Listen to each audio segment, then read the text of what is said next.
Welcome to the deep dive. Today, we're tackling something that's, well, it's on everyone's horizon: estate planning. Yeah, it's one of those things. And we're going to navigate this through a truly fascinating and, let's be honest, a kind of cautionary tale that an unfolding story of Tony Bennett's estate. Right. For you, our listener, the learner, who wants to get a solid grasp on important topics without feeling overwhelmed, think of this as your express route to understanding some really key aspects of planning for the future. Definitely. We've pulled together some great stuff. Yeah, we've gathered some excellent resources. Excerpts from Tina Jin's Dead Funny, the Estate Planning Survival Guide, her insightful Medium article, even Legends Need a Better Exit Strategy. Great title. It really is. The Tony Bennett Estate Mess and What It Means for the Rest of Us, a helpful USA Today piece answering, the basic question, who inherited Tony Bennett's estate? hmm And of course, the Wikipedia page for some essential background. So pretty comprehensive. Our mission today is pretty straightforward. Pull out the crucial lessons from this whole Tony Bennett situation and see how they might apply, to you no matter your circumstances. We're definitely aiming for those aha moments. Yeah, those light bulb moments. And it's a really compelling situation. It highlights a crucial point right off the bat. Tony Bennett, by all accounts, he had legal structures in place. Wills, trusts. Right, he did the paperwork. Exactly. And yet we're seeing these significant legal battles erupt within his family. This immediately tells us that, well, estate planning involves so much more than just the paperwork. Okay, let's jump right into the news that kind of sparked this whole conversation. According to Billboard, article dated April 1st, 2025, Tony Bennett's daughters, Antonia and Johanna Bennett, they've actually broadened their legal fight with their brother, Danny Bennett. Broadened how? They filed a new lawsuit, and this one includes some pretty serious accusations of abuse of power and self-enrichment by Danny in his role as trustee. Wow. And this isn't just about stuff after Tony Bennett died in July 2023. The lawsuit covers actions allegedly happening before and after he passed. Ah, okay. That's significant. And what's fascinating is the daughter's stated reason. Right. They say they want to protect their father's wishes. Specifically his wish that all four of his children be treated equally. This immediately flags, a potential gap between the formal legal setup and what the family members actually understood or, well, expected. Exactly. The core of their allegations is that Danny supposedly had complete and unchecked control over Tony's finances. Unchecked control. They claim he paid himself excessive and unearned commissions and made substantial loans and gifts to himself and his children, even while Tony was still alive. Basically, kind of treating Tony's money like his own. Yeah, those are major claims. If they turn out to be true, that raises serious questions of fiduciary responsibility. Fiduciary, right. Explain that quickly. Sure. Think of a fiduciary as someone with a really high duty of trust and loyalty. They have to manage someone else's assets in their best interest, not their own. These allegations suggest a potential breach of that duty, especially given, Tony Bennett's age and health later on. Right, with the Alzheimer's diagnosis. Sure. And this isn't the first legal move, like you hinted. Yeah. There was that petition last summer trying to force Danny to open the books, right? Show the financial records of the trust. That's right. But this new lawsuit, it goes further. It's actually seeking monetary damages. Yeah, that escalation really suggests the daughters weren't satisfied with the transparency they were asking for initially. So now they've moved to a more, let's say, confrontational legal strategy. It really signals deep conflict. Now, Danny's lawyer did respond back in February regarding that earlier case. Okay, that was the defense. They argued Danny was fully authorized to do what he did, and that Tony specifically excluded his daughters from ever having any role in such matters after his death. Ooh, okay. That paints a very different picture, doesn't it? Totally.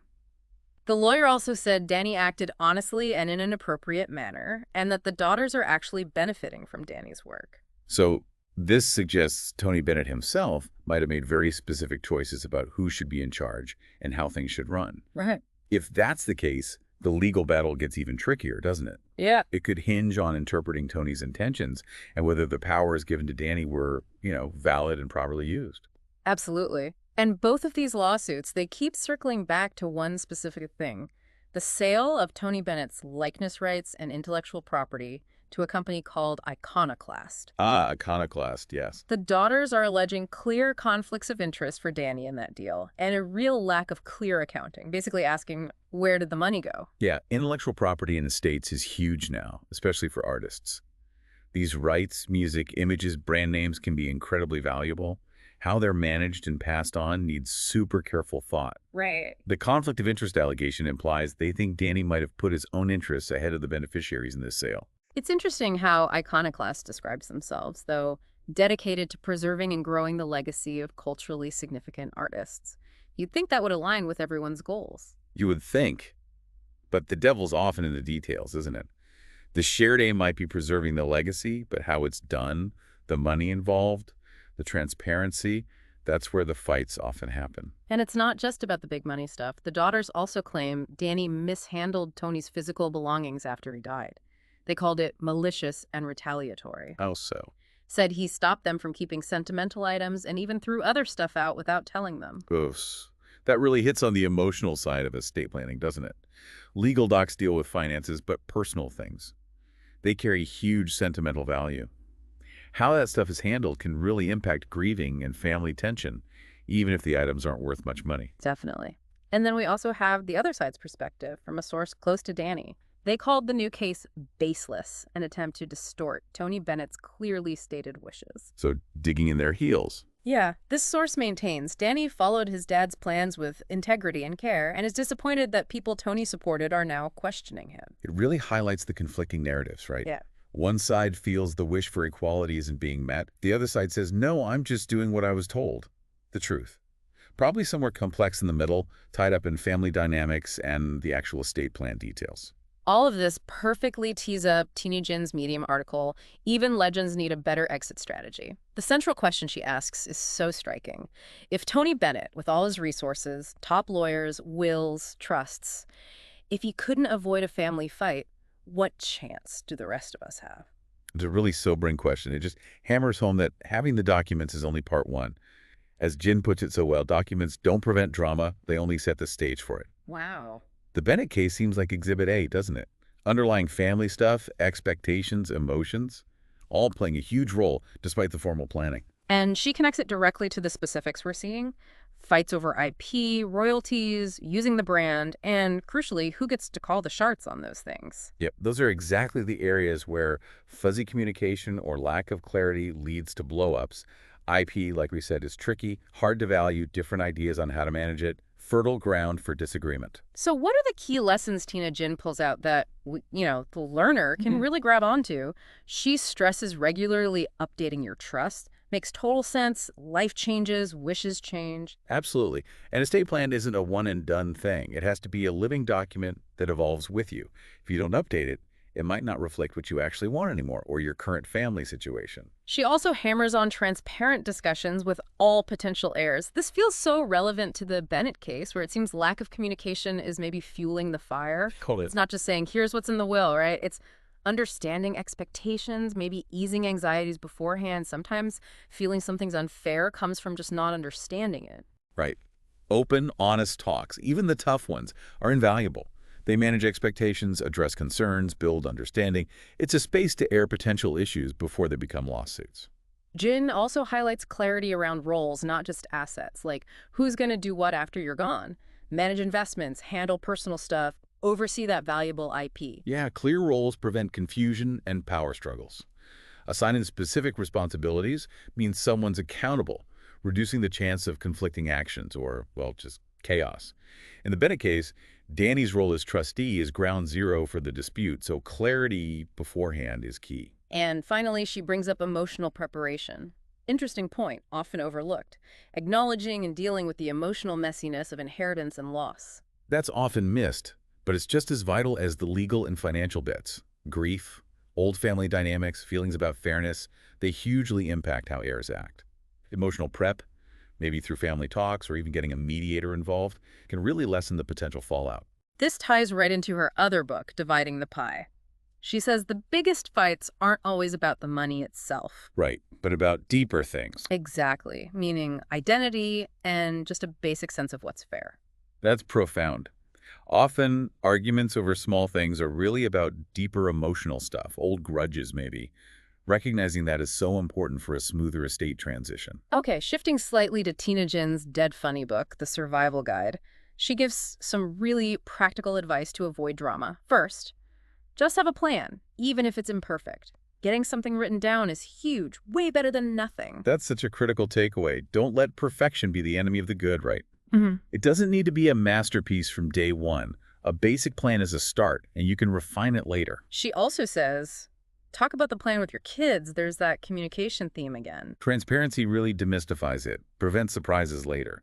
Plus, it gives your heirs a chance to ask questions, share their views, while you're still there to discuss. Then she stresses updating the plan regularly, especially after big life changes, marriage, kids, death, major money shifts. Life happens, right? Your plan needs to keep up. Regular reviews make sure it still reflects your wishes and your reality.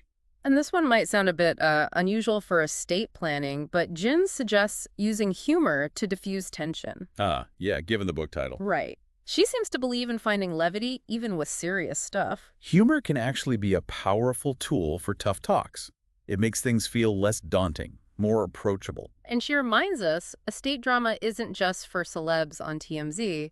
It can happen to anyone, any family. Exactly. The core emotions, the family dynamics, they're universal, no matter how big or small the estate. It's worth noting Tina Jin's background, too. She's an author, calls herself an emergency preparedness nerd and estate planning humorist, created the Crisis Ready Collective, plus Dividing the Pie. She's clearly thought a lot about both the practical and the human side of this. Yeah, her background gives her a unique perspective, blending practical advice with a deep understanding of human behavior and the emotional hurdles. Now, to get the full picture here, let's quickly touch on Tony Bennett's bio from Wikipedia. Born Anthony Dominic Benedetto, Queens, NYC, 1926. Lived an incredibly long, successful life. Died July 2023, age 96. Almost a century. Remarkable career longevity. He had 4 children, DeAndrea, Danny, Daigle, Day, Johanna, and Antonia. Now, it's interesting, that Medium article mentioned 5 kids from 2 marriages, but Wikipedia and the Billboard article on the lawsuit named these 4, including Antonia, who's involved in the suit.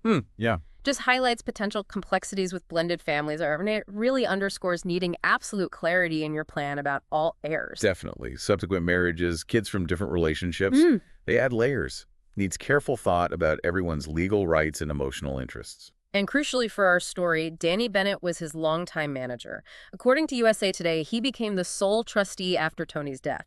Remember, Tony and Danny were originally co-trustees. Right. That transition is key. That long professional relationship, Danny's initial co-trustee role, it gave him huge insight into Tony's finances and wishes, which is now, central to the dispute. The switch to sole trustees seems to coincide with the conflict ramping up. And we can't forget his artistic legacy, 20 Grammys, the Lady Gaga collabs, performing even with Alzheimer's. Yeah. That IP, his body of work, holds immense financial value. Managing that legacy, preserving it while handling heirs' financial interests, it's really complex. Also interesting, his son Day was a recording engineer on many of Tony's projects, family connection to the profession. And Tony and his last wife, Susan Crowe, founded the Frank Sinatra School of the Arts Shared Philanthropy. Yeah. These details show a family deeply tied into his career and passions. That interconnectedness can sometimes make separating professional legacy and personal estate stuff even harder. So, connecting all that bioinfo back to the dispute, we see a complex family structure, a massive career creating significant assets, tangible and intangible IP, and long-standing family dynamics. All factors contributing to the kind of legal battle we're seeing. Exactly. And while Tony Bennett's fame and fortune amplify it, the underlying factors, relationships, communication breakdown, different expectations are pretty common in many estate disputes, big or small. So as we wrap up this deep dive, what's the #1 takeaway for you, the learner? It's that the Tony Bennett situation, even with wills and trusts, shines a huge light on the need for proactive, thoughtful estate planning that goes way beyond just the legal docs. Absolutely. Like Tina Jin advises, regular updates, transparent communication, clear roles, and addressing the emotional stuff, those are all crucial steps for a smoother transition and minimizing conflict. And yeah, the scale of Bennett's estate might feel unrelatable, but the underlying principles, potential family conflict, the need for clear, compassionate planning, they really do apply to everyone, regardless of assets. That's exactly right. Whether it's a musical empire or a modest home, the goal's the same. Ensure your wishes are honored and, maybe more importantly, provide clarity and foster harmony for your loved ones later during a tough time. So here's a final thought to chew on. Seeing the complexities the Bennett family faces, what proactive steps can you take, starting today, to ensure clarity and harmony for your own loved ones down the road, no matter your estate size? Mhm. Maybe it's finally having that potentially awkward but necessary chat. Or maybe just making the appointment to review your current plan. It's about taking those steps now to safeguard your legacy and prioritize the well being of the people you care about most.